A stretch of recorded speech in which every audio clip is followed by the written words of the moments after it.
नमस्कार, मैं हूं आपके साथ मयंक। तो देखिए, बड़ी खबर यमन से।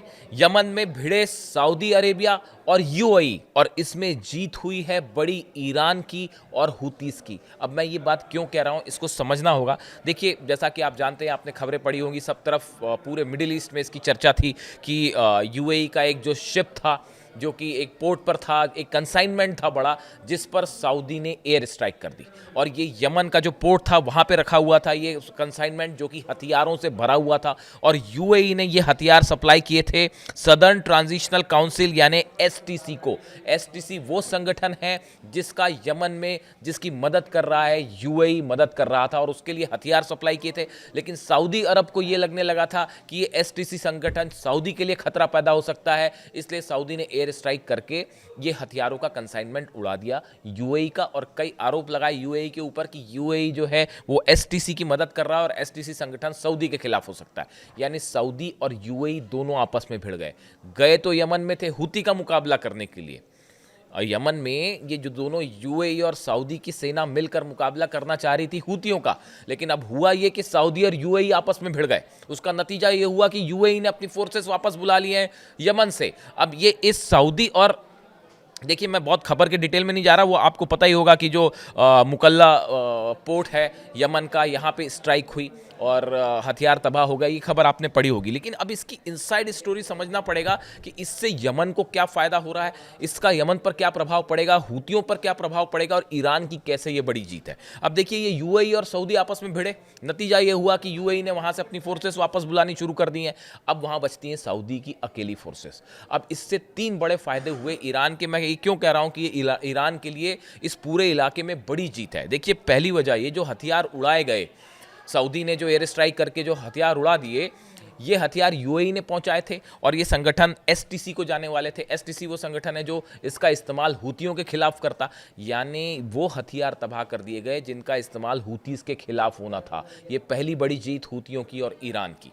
दूसरी बड़ी बात, यूएई के, देखिए, दूसरी जो बड़ी बात है, यूएई के जाने के बाद जो संयुक्त सेना का स्वरूप बदलेगा। सऊदी अकेले हुतियों का मुकाबला करना सऊदी के लिए, सऊदी की सेना के लिए बहुत मुश्किल होगा। देखिए, कहा जा रहा है कि अभी यूएई की भी फोर्सेस थी, सऊदी की भी फोर्सेस थी, दोनों मिलके जो है वो हुतियों के खिलाफ एक्शन कर रहे थे। तो कुछ इलाके में अपना प्रभाव उन्होंने जमा लिया था। लेकिन अब यूएई की फोर्स वापस आ गई है, सऊदी की सेना अकेले अलग बची है। कहा यह जाता है, एक्सपर्ट ये बता रहे हैं कि सऊदी की सेना के अकेले की बस की बात नहीं है हुतीस की लड़ाई करना। ना अमेरिका हुतियों को वहां से हटा पाया है, ना इजराइल हटा पाया है, और ईरान अब एक बार फिर से बड़ी मदद कर रहा है हुतीस की, ऐसा बताया जा रहा है। उसके चलते अब सऊदी की सेना के बस की बात नहीं होगी अकेले हुतीस का मुकाबला करना, और ये सऊदी के लिए एक बड़ा चैलेंज होगा। यानी ये जो हमला किया सऊदी ने यूएई के उस कंटेनर पे जो कि पहुंचाया जाना था एसटीसी को, इससे दूसरा बड़ा फायदा है ईरान का। ये दूसरी बड़ी जीत है हुतीस की।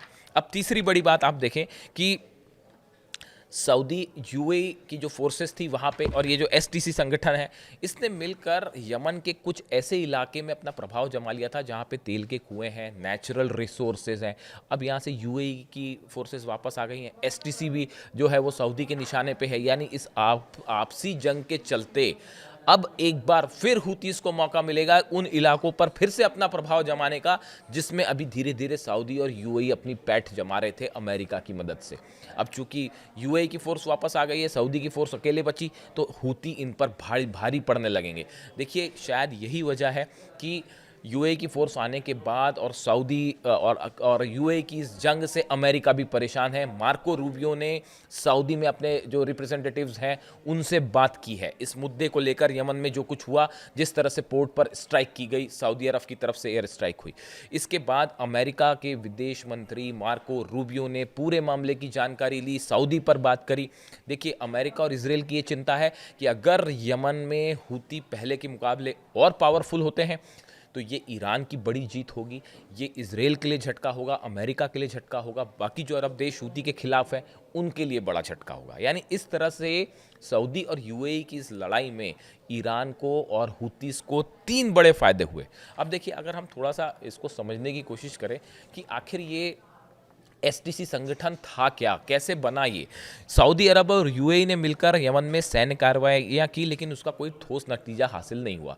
यूएई और सऊदी ने मिलकर यमन में काफ़ी कोशिश की हुती को हटाने की, लेकिन कुछ कर नहीं पाए, अमेरिका ही नहीं कर पाया, इजराइल नहीं कर पाया, तो यहाँ तो करना संभव ही नहीं था। लड़ाई के दौरान ही यूएई ने महसूस किया कि हूती को पूरी तरह से हराना आसान नहीं है, इसलिए उसने अपनी रणनीति बदली और दक्षिण यमन के स्थानीय लड़ाकों और पुराने अलगाववादी नेटवर्क को संगठित करना शुरू किया, जिससे 2017 में सदर्न ट्रांजिशनल काउंसिल यानी एसटीसी का जन्म हुआ। इस तरह से वो संगठन बना एसटीसी, जिसको लेकर सऊदी यूएई भिड़ गए। इस संगठन की मांग थी कि दक्षिण यमन को एक अलग देश बनाया जाए। अब ये एसटीसी जब संगठन बना तो इसने ये कहने लगा कि दक्षिणी यमन को एक अलग देश बना दिया जाए, और यहाँ से समस्या शुरू हो गई सऊदी और यूएई के बीच में। एक्सपर्ट बताते हैं कि यूएई ने एसटीसी को हथियार, प्रशिक्षण और राजनीतिक समर्थन दिया, क्योंकि उससे उसे दक्षिणी यमन के बंदरगाहों, समुद्री रास्तों, तेल गैस के क्षेत्रों पर प्रभाव बढ़ाने का मौका मिला। वहीं सऊदी अरब का मकसद यमन को एकजुट रखना है, ताकि उसकी सीमा पर एक कमजोर लेकिन मित्र सरकार बनी रहे। अब ये एसटीसी जैसे जैसे मजबूत होने लगा तो सऊदी का इंटरेस्ट हर्ट होने लगा। सऊदी ये चाहता है कि यमन में एक कमजोर सरकार रहे, एक ऐसा गठबंधन वहाँ पे बना रहे जो कि सऊदी को फ़ायदा पहुँचाता रहे।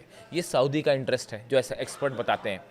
लेकिन ये एसटीसी जब मजबूत होने लगा तो सऊदी को ये लगा कि कहीं इसका प्रभाव पड़ जाए तो हमें ना नुकसान हो जाए।